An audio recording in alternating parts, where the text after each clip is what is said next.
क्या याद करने के लिए एक ही वर्ड है रिमेंबर? ऐसा नहीं है। याद करने के लिए अलग अलग कॉन्टेक्स्ट में अलग अलग वर्ड्स इस्तेमाल किए जा सकते हैं। पढ़कर कोई चीज याद करते हैं तो उसके लिए हम मेमोराइज या लर्न का इस्तेमाल करते हैं। लाइक हम लोग बचपन में टेबल्स जो है वो याद करते थे। We use to memorize tables in our childhood, या we use to learn tables in our childhood. मुझे तुम्हारी बहुत याद आ रही, तो यहां पे आप आई एम रिमेंबरिंग यू नहीं बोल सकते। यहां पे आप बोल सकते हैं I am missing you a lot.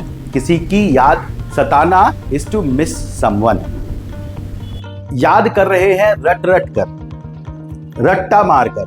तो रटने की अंग्रेजी होती है cram. Like we use to cram poems in our childhood. बचपन में हम कविताएं रट्टा मारते थे। कोई भी चीज अगर लंबे समय तक याद रखते हैं तो उसके लिए हम एक वर्ड यूज करते हैं retain. Like it's easy to learn something but it is difficult to retain it.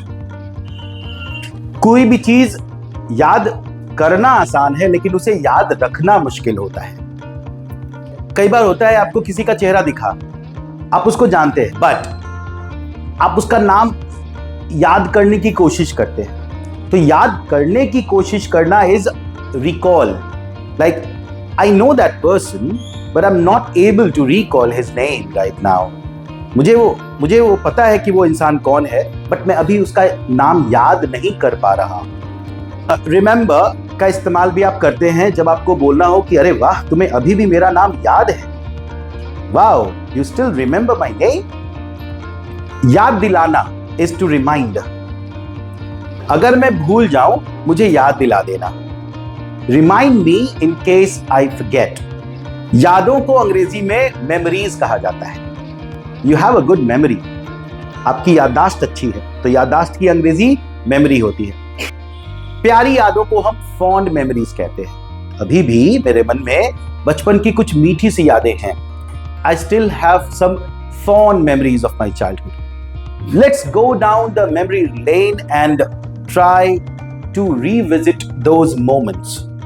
चलो हम यादों के गलियारे में जाते हैं और फिर से उन पलों को याद करने की कोशिश करते हैं या उन पलों को जीने की कोशिश करते हैं। पुरानी यादों को सोच करके भावुक हो जाते हैं हम कभी कभी। उस फीलिंग को नॉस्टैल्जिया कहते हैं। जब मैं पिछले हफ्ते स्कूल गया तो पुराने दिनों को याद करके भावुक हो गया। तो I became nostalgic when I went to my school last week. Nostalgic मतलब पुरानी यादों को सोचकर भावुक।